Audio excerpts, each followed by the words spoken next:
안녕하세요. 현명한 노트북입니다. 오늘 정말 이상한 실적표를 하나 가져왔습니다.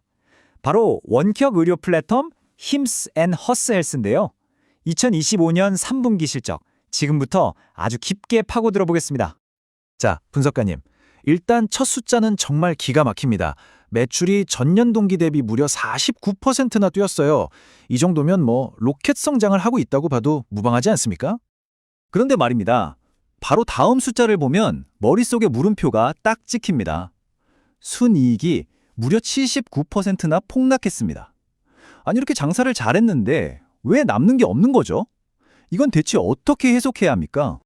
네, 진행자님께서 정확히 핵심을 짚어주셨습니다. 매출과 이익의 극단적인 불일치, 이것이 바로 이번 힘스 실적의 가장 큰 미스테리입니다. 그리고 이 역설적인 숫자 뒤에 숨겨진 진실을 파악하는 것이 이번 분석의 핵심입니다. 지금부터 이 헤드라인 숫자들의 껍질을 벗겨내고 그 안에 있는 진짜 이야기를 데이터로 보여드리겠습니다. 보시는 화면이 힘스의 공식 실적 보고서입니다. 보시는 것처럼 두 숫자가 극명하게 대비되죠. 결론부터 말씀드리면 이건 회계적 착시입니다. 79% 하락의 비밀은 바로 여기에 있습니다. 작년, 그러니까 2024년 3분기 순이익 7,600만 달러에는 무려 6,080만 달러에 달하는 일회성 세금 혜택이 포함되어 있었습니다. 이 일회성 수익을 제외하면 작년의 실제 영업이익은 훨씬 낮았다는 계산이 나옵니다. 그러니까 작년에 갑자기 보너스가 크게 들어와서 통장 잔고가 확 늘어났던 거고, 올해는 그 보너스가 없으니까 잔고가 줄어든 것처럼 보인다는 말씀이시군요. 사실상 정상적인 비교가 아니었네요. 역시 보고서는 각 주까지 꼼꼼히 봐야 합니다. 좋습니다. 그럼 그 회계적 착시를 걷어내고 힘스의 진짜 성장 동력이 무엇인지 한번 들여다보죠. 분석가님, 매출은 대체 어디서 이렇게 폭발적으로 늘어난 겁니까? 힘스의 성장 동력은 두 개의 핵심 엔진으로 요약됩니다. 첫 번째 엔진은 구독자 수의 폭발적 증가입니다. 보시는 바와 같이 구독자 수가 1년 만에 21% 증가하며 250만 명을 돌파했습니다. 플랫폼으로 계속해서 신규 고객이 유입되고 있다는 명확한 증거입니다. 두 번째 엔진은 고객 가치의 증대입니다. 구독자 한 명당 지출하는 월 평균 금액이 80달러로 전년 대비 19%나 증가했습니다. 이건 단순히 사람 수만 늘리는 게 아니라 더 비싸고 가치 있는 서비스를 구매하도록 유도하는 데 성공하고 있다는 의미입니다. 그 핵심 동력이 바로 이 개인 맞춤형 서비스입니다. 일반적인 약 처방을 넘어 더 고가의 개인 맞춤형 치료 플랜을 선택하는 구독자 비중이 전체의 50%에 육박하면서 전체 매출을 끌어올리고 있습니다. 와, 성장 스토리는 정말 탄탄해 보이네요. 그런데 분석가님, 마냥 좋은 소식만 있는 것 같지는 않습니다. 이 매출 총이익률이 소폭이지만 하락했는데 이건 어떻게 봐야 할까요? 예리한 지적입니다. 두 가지 비용 압박이 관찰됩니다. 첫째, 매출 총이익률이 79%에서 74%로 하락했습니다. 회사 측은 배송 비용 증가와 제품 믹스 변화를 원인으로 설명하고 있습니다. 둘째, 성장을 위해 막대한 비용을 투자하고 있습니다.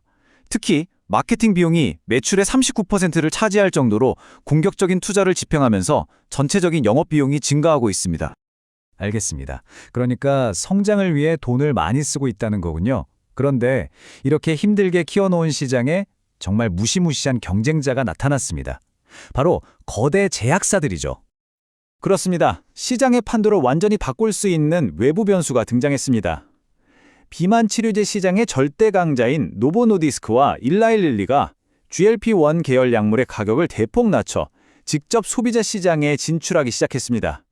이것은 힘스가 차세대 성장 동력으로 집중하고 있는 체중 감량 시장에 대한 직접적인 선전포고입니다. 이건 정말 다윗과 골리앗의 싸움처럼 보이는데요. 분석가님, 이런 거대 기업들의 공세 속에서 힘스가 과연 버텨낼 수 있을까요? 힘스만의 경제적 해자라는 게 존재하기는 합니까? 그것이 바로 시장이 힘스에게 던지는 가장 근본적인 질문입니다.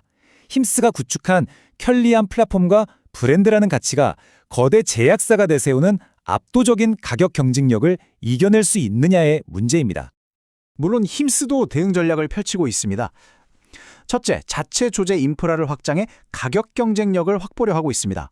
둘째, 테스토스테론, 폐경기 관리 등 새로운 전문 분야로 영토를 확장하고 있습니다.